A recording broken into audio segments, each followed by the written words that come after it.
Hey everybody, Prepper Nurse 1 here. Today is the 17th. You're going to see this video on the 18th. You're going to see it at 3 o'clock on Sunday, but it is still Saturday for me.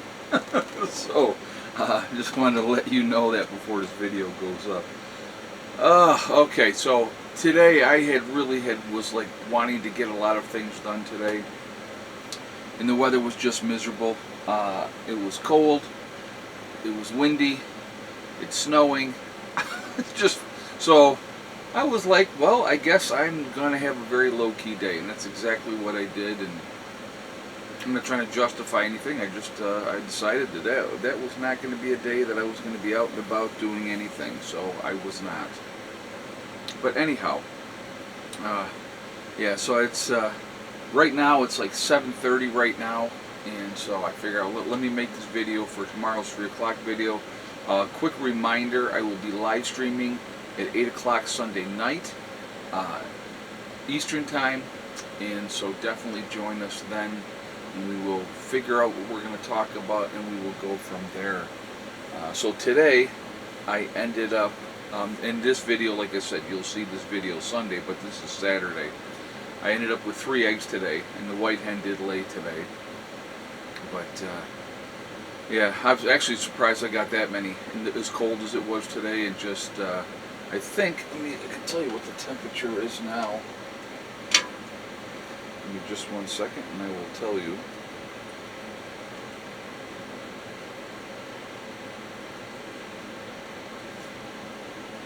It's 20 degrees right now.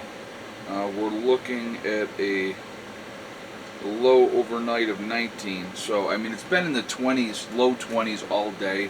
It's just been that kind of day. Alright, so let's get into this video. Want to talk about Biden's visit to East Palestine, Ohio. Okay, 54 weeks after it happened. Alright, after he had the major derailment, 54 weeks later, he finally shows up for 10 minutes. Boy, I bet the people were relieved. I bet just, what a rock. I mean, it's just grandstanding, more political nonsense, basically saying the same things to people that they already know. No funding for the area. I was watching some interviews with some people, and the one gentleman was saying that ever since the derailment, he's had diarrhea every single day. Now I want you to think about that. Every single day. The wife was saying that she's getting burning and irritation, in her eyes, and their breathing is an issue as well. They were asked if they drink the water, and they said no, they do not drink the water, but they have a farm. So, so people are still having problems more than a year later in East Palestine, Ohio. And the railroad company has put over $1 billion into cleaning up things and stuff like that. But when the water has been contaminated and it's not good anymore, you can't really fix that as easily. It's not something that's a quick, magical fix.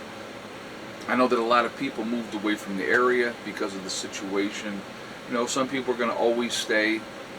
If you guys remember, some of you will remember, Love Canal.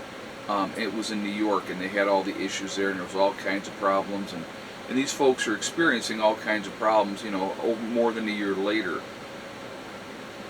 These type of things are going to continue to happen. Of course, who did Biden blame? He blamed the railroads, of course. Their greed, and it's and again, we can always go back, folks. Let's go back to something that the federal government had a hand in. All right, the railroad workers were looking with their unions to get more time off, to have sick days, and all those type of situations. And the railroad companies put out a deal to give them more money and stuff like that, but not the time off or the sick time, and being able to take those days, and working with skeleton crews and not having enough manpower on. See, when you don't have enough manpower on, that's when mistakes happen. All right, I'm going to tell you a quick story, and I'm going to relate it to nursing because, again, it's all relevant. It's the same thing. When you don't have enough people on, that's when accidents happen. I was working for a particular nursing home, and I actually only was there for a very, very brief period of time because I wouldn't work under the conditions that they were doing. And in this nursing home, their minimum staffings were ridiculous. It was just unsafe. But they were like, well, these are the approved minimum standards for, the nursing home. So you would have a 48-bed unit, all right? And I was working evening shift at the time. And this particular night, when normally a normal crew, you had 5 CNAs. Because what happens is you have to get, after dinner, the majority of these people, after they eat dinner, they want to go to bed. That's what they like to do. They like to go to bed. Well, the minimum staffing in this particular place was 3 CNAs. Now, on this unit, I had 2 strong CNAs, very good CNAs, and I had 1 very weak CNA. So it was almost like only having 2 CNAs. That's how bad this other CNA was. And so, the 2 strong CNAs were putting all the Hoyer patients to bed. So let me explain how it works. When you're transporting a person with a Hoyer lift, because they're so heavy, okay, or they can't do it themselves, you have to have 2 people there. So you have 2 CNAs. So you're taking up, now you got a 48-bed unit, you have 2 people running from room to room with all these people that need to be Hoyered into bed. So this one lady had wanted to go to bed, because again, they get tired, they're older people and they want to go to bed. And so, the CNA, other one told her, we're going to have to wait, we'll get to you as soon as we can. Well, she didn't want to wait, she wanted to go to bed. So she got up on her own and proceeded to try to go to bed, and she fell. And she shattered her elbow. Shattered her elbow to the point where she ended up having to go out to the hospital in the whole 9 yards, okay? That was, in my opinion, okay, and maybe you say something differently, but in my opinion, that was a very avoidable accident if you had the proper staff on hand.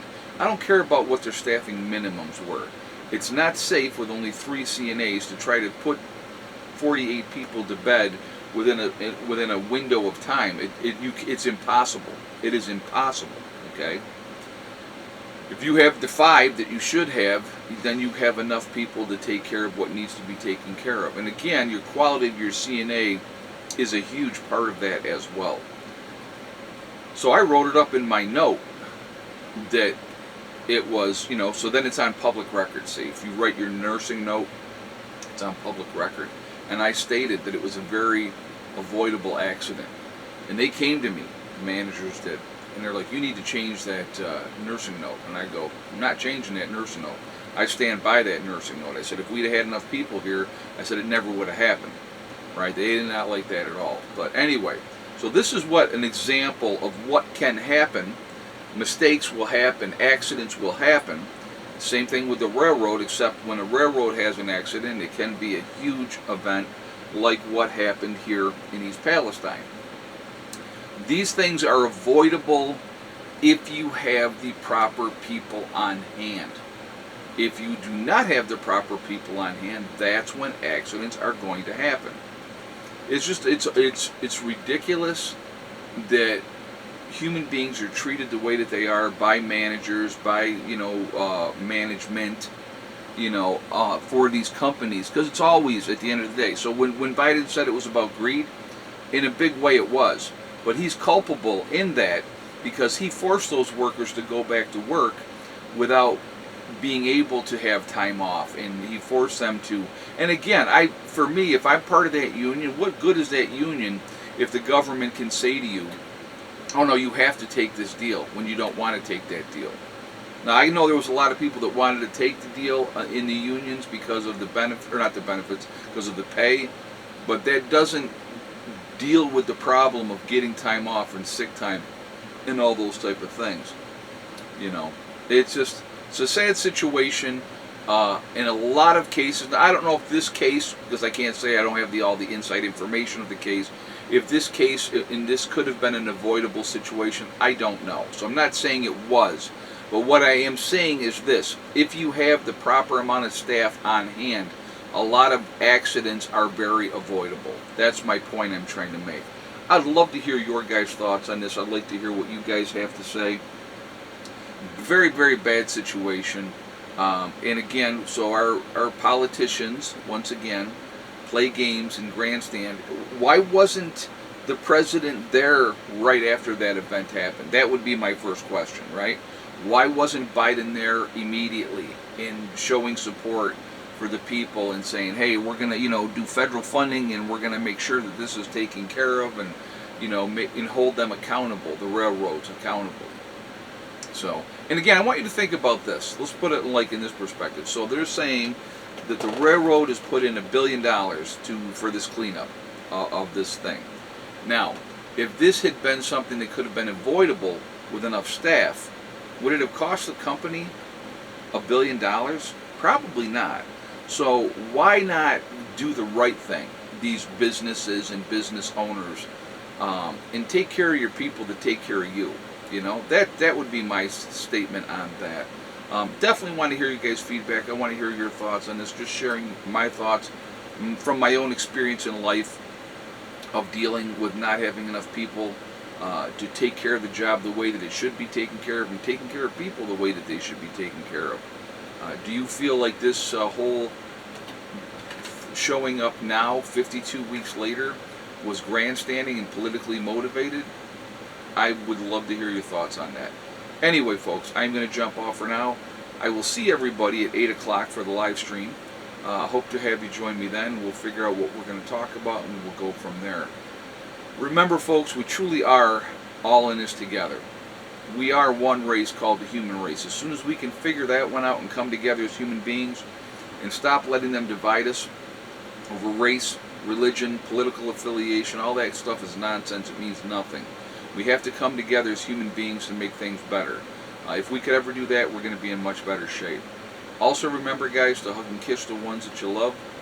Tell them every single day. Tomorrow is not guaranteed. We never know what's going to happen in life. So it's really important to tell the people that we care about every single day how we feel. Last but not least, STD. Step, thing, and day. One step at a time, one thing at a time, and one day at a time. Whatever you're trying to accomplish, whatever you're trying to do, you can do it. The only one stopping you from achieving your goals is you. That's it, nobody else. If you stay positive and stay away from the negativity, you're going to be just fine. I hope you have a great night, and I will talk to you all later. Prepper Nurse 1, out for now.